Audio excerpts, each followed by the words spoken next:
सोचिए, अगर किसी का एक्सीडेंट हो जाए और तुरंत खून की जरूरत हो लेकिन ब्लड ग्रुप मिल ही ना रहा हो, तब क्या होगा? तो घबराए मत, कुछ नहीं होगा, क्योंकि जापान ने इसका समाधान निकाल लिया है। जापान के वैज्ञानिकों ने एक ऐसा खून बनाया है जो ना इंसान से निकलता है, ना इसमें ब्लड ग्रुप मैचिंग की चिंता है और ना ही HIV या दूसरे किसी इन्फेक्शन का डर है। ना ब्लड बैंक की लंबी लाइनें लगानी पड़ेगी और ना ही किसी जान की कीमत सिर्फ इसलिए चुकानी पड़ेगी क्योंकि खून नहीं मिला।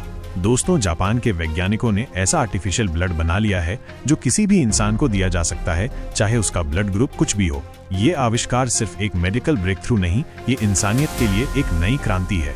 लेकिन सवाल है, क्या ये खून असली खून जितना असरदार है? क्या इसमें कोई खतरा नहीं?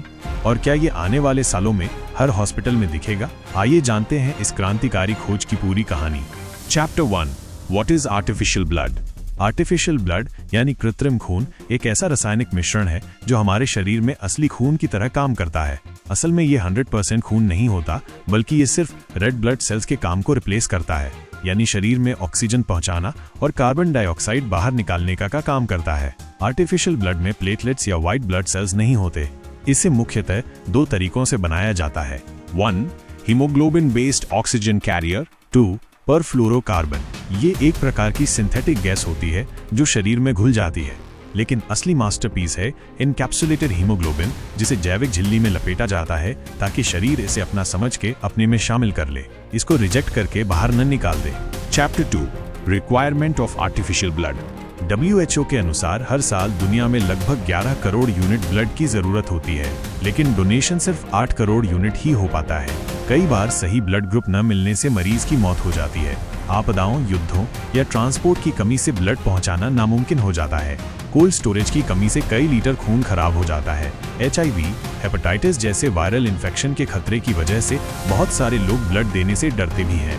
इन्हीं समस्याओं को हल करने के लिए वैज्ञानिकों ने यूनिवर्सल आर्टिफिशियल ब्लड पर काम शुरू किया था, जिसमें सफलता अब दूर नहीं है।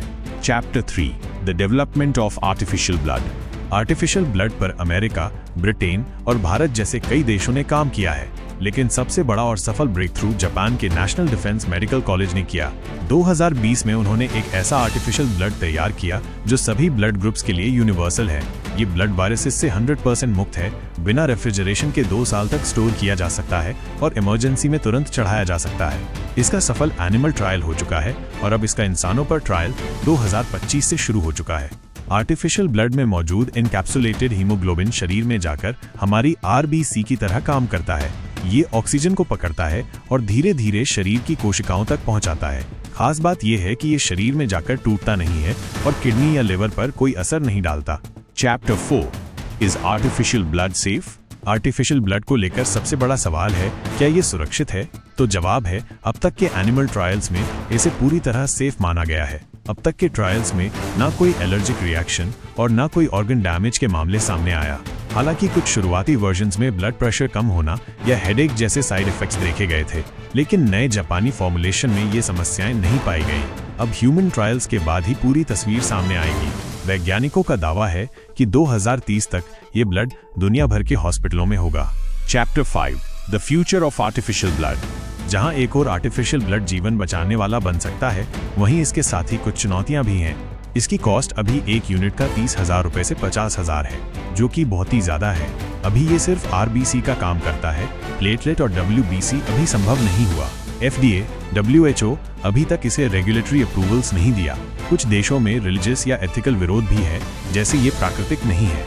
लेकिन टेक्नोलॉजी जैसे जैसे सस्ती होती जा रही है, उम्मीद है कि भविष्य में ये हर आम अस्पताल तक पहुंच जाएगा। सोचिए, एक ऐसा वक्त जब किसी को रोड एक्सीडेंट हुआ, एम्बुलेंस आई और आर्टिफिशियल ब्लड का पैक सीधे नस में लगा दिया गया। पेशेंट बच गया, टाइम वेस्ट ना करते हुए बिना ब्लड ग्रुप टेस्ट किए।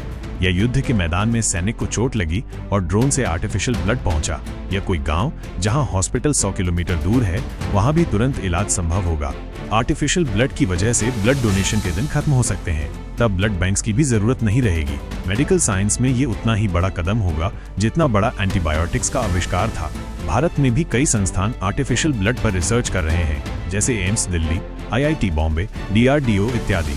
भारत में अगर ये टेक्नोलॉजी आ जाए तो ये रिमोट विलेजेस, नक्सलाइट एरियाज, हिल स्टेट्स और बैटलफील्ड में क्रांतिकारी साबित हो सकती है। सरकार को चाहिए कि इस टेक्नोलॉजी में निवेश करे ताकि 2030 तक हम आत्मनिर्भर बन सकें।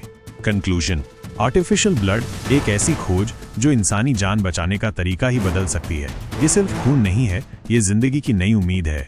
लेकिन अब सवाल है, अगर जरूरत पड़ी तो क्या आप इस भविष्य के खून को अपने शरीर में लगवाने के लिए तैयार हैं? क्या इंसान अब बिना ह्यूमन ब्लड के जिंदा रह सकता है? अपनी राय हमें कमेंट में जरूर बताएं। और अगर आपको ये जानकारी पसंद आई हो तो लाइक, शेयर और सब्सक्राइब जरूर कीजिए, क्योंकि ऐसी ही साइंटिफिक फैक्ट्स की वीडियो हम आपके लिए हर हफ्ते लाते हैं। अपने ज्ञानवर्धन के लिए जुड़े रहिए हमारे साथ। जय हिंद, जय भारत।